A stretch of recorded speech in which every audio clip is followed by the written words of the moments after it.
Hello, কি অবস্থা? কেমন আছিস সবাই? নিউ ইয়র্কে প্রচুর ঠান্ডা, আর ঠান্ডার মধ্যেই তো পিঠা খেতে ভালো লাগে। আজকে আমার প্রিয় পিঠা নিয়ে আসছি।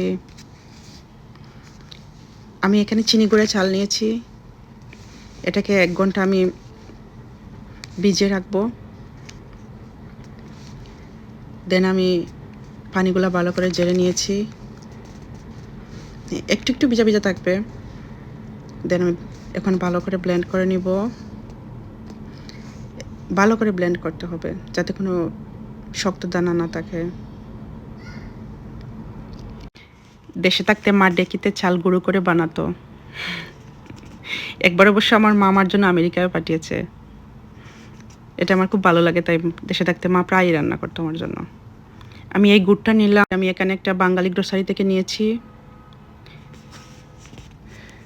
এবার আমি এই চালের গুঁড়োর সাথে এই গুড়টা ভালো করে মিক্স করে নিব। অনেক সময় নিয়ে ভালোভাবে মিক্স করতে হয় যাতে গুড়টা ভালো করে চালের সাথে মিশে যায়। এই যে দেখ আমি কিভাবে এটাকে মিক্স করছি। একটু নরম গুড় হলে ভালো হয়, তাই আমি এই গুড়টাই নিলাম। অন্য গুড়গুলো তো একটু শক্ত হয়, অনেক কষ্ট হয়। আর এদিকে আমার তেলটাও রেডি হয়ে গেছে। আমি এখন হাতে অল্প তেল দিয়ে নিব যাতে হাতের মধ্যে এইগুলো না লাগে। এখন আমি হাত দিয়ে চেপে চেপে চেপে ভালো করে শেপটা আনবো। দেন আমি এটা তেলে দিয়ে দিলাম।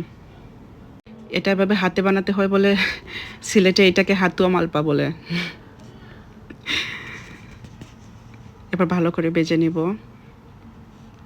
এই যে খুব সুন্দর ফুলে কিন্তু। এই যে হয়ে গেছে আমার পিঠা। আবার দেখা হবে, ততক্ষণ পর্যন্ত ভালো থাকো।